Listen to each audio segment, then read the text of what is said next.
Hi, this is Garden Art Lesson Plan number 1, Seed Mosaics. The material that you'll need for this lesson are brush-tipped markers, because they give a nice variable line, a rigid canvas board, not the floppy canvas, but the rigid board, an eraser, a pencil, a sketchbook, a brush or Q-tips, and an array of seeds and some white glue. I find it convenient to put everything in an egg carton. It keeps it all organized, and you can even put your glue in there. So for seeds, I have some pistachio shells, I have some corn, I have some mung beans, I have some sunflower seeds, and I have some kidney beans, and then I also have some buttons and some other kinds of beads and some stones. The object of this lesson is to have the children understand the life cycle of a plant. So you plant a seed, it grows into a plant from the ground and eventually makes more seed. We're going to either make a sunflower or bean plant. I prefer the sunflower, but they can do either one.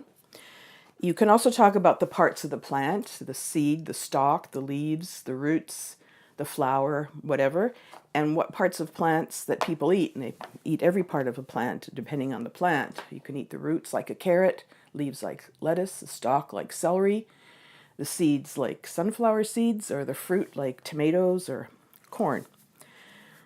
So what we're going to do first off is in our sketchbooks, just trace the size of the canvas board we'll be working on, because we're going to do a little plan ahead of time as to the layout.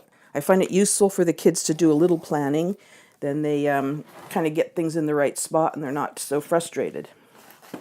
So here's the size of the canvas board. You're going to start with a ground, the horizon ground level, about 1/3 of the way down. I make it a little bit bumpy to make it look like real soil. And then a little spot for the seed, roots that extend all over the place because the root system is as big as the top of a plant that's above ground. And then explain from the seed, when it sprouts, the roots come, and then the sprout comes, and it starts to make leaves.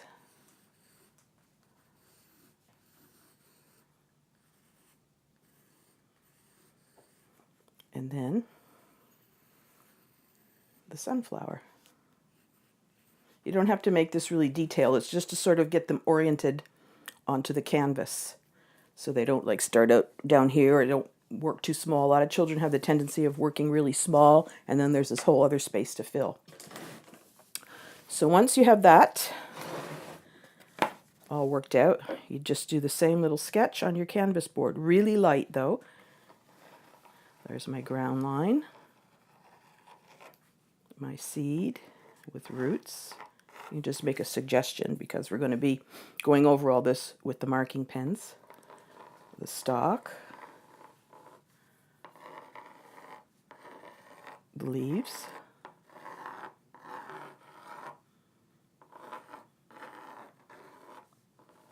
and the head. And again, you don't have to do all the detail.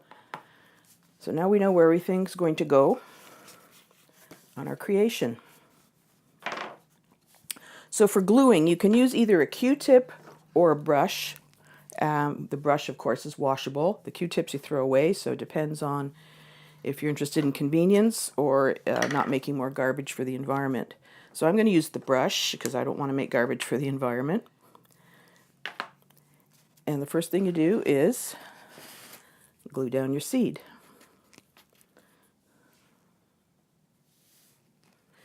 These seeds I just purchased at the grocery store. They're in a bag. Edible sunflower seeds are really inexpensive. And so there's the seed planted in the ground. So then the roots come off the seed. And you can have fun with these markers. They're really nice bright colors. You can vary the width of the line, so to very delicate and very thick. Thick to delicate for the roots. They can just, it's a lot of fun. The colors are great.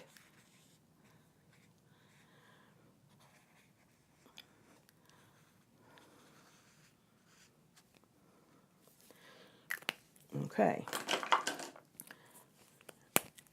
Then the stalk is coming up. I'm just going to outline these leaves.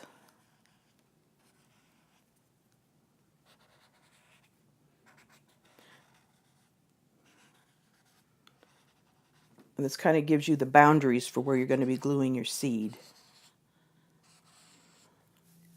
I forgot to put the ground line in. Oh, maybe I'll make that yellow.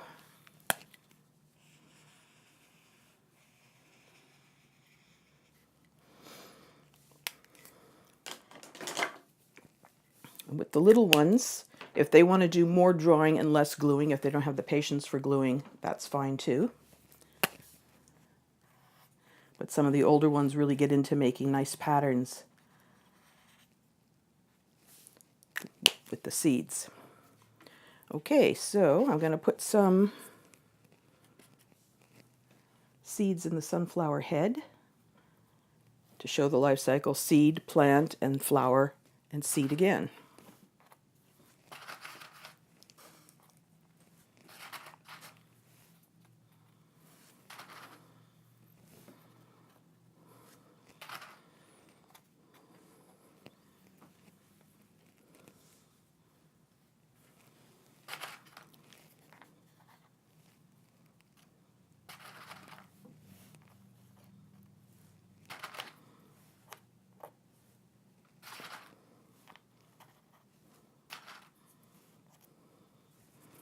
Okay, I think I'll work on the stalk a bit.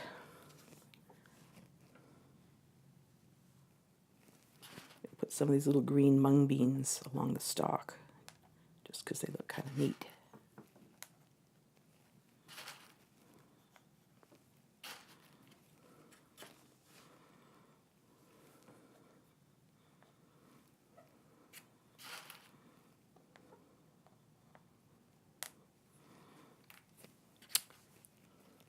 Fill in the leaves.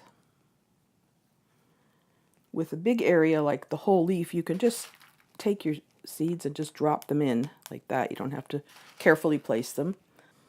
Okay, now I'm going to glue the petals on, and I like using these pistachio seeds for the, or shells for the petals. They look like sunflower petals to me.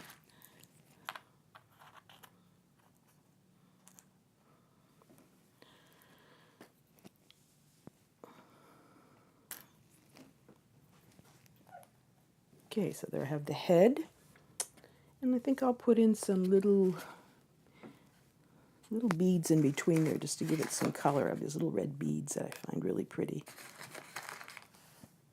Little shards of tumbled glass.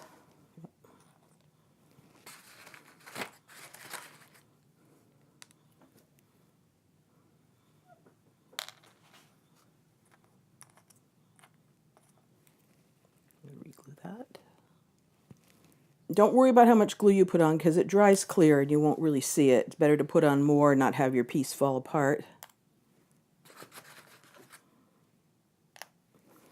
Okay, so once you have your basic mosaic pieces glued, you can use the paintbrush markers and make more elaborate designs on your paper. So I'm going to put a little bit of grass in the garden. Again, using the tip to make it look more textured.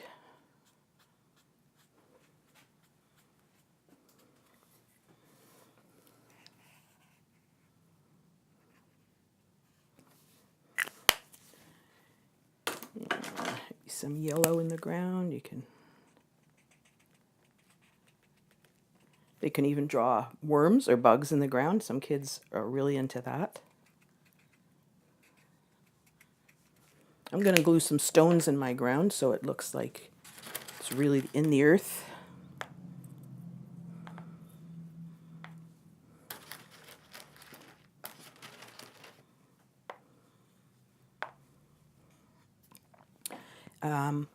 When making a composition, there are some rules.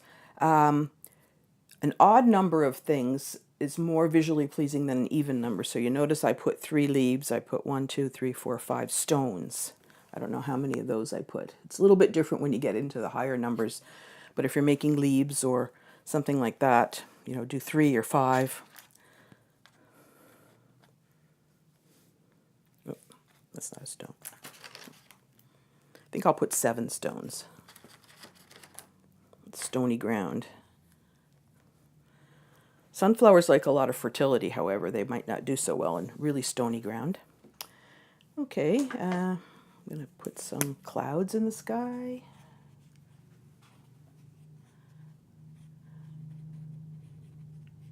I like to use a variety of media in these lessons so the kids are exposed to lots of different art supplies. You could use just ordinary markers with this, but then they wouldn't have the advantage of, you know, being able to play with the width of the brush tip. And these colors I find are really brilliant and very popular with kids.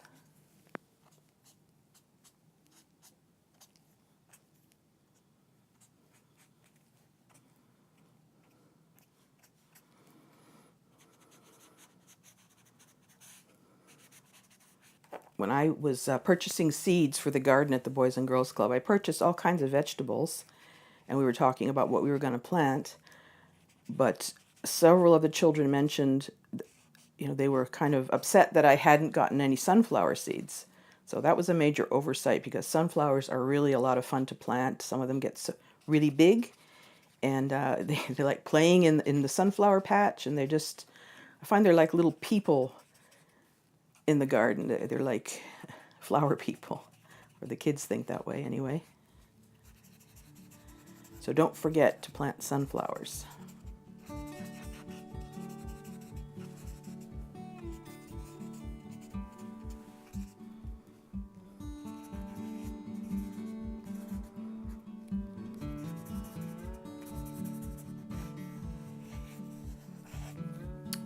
So we have a really bright, dynamic drawing right here that shows the energy of a growing plant.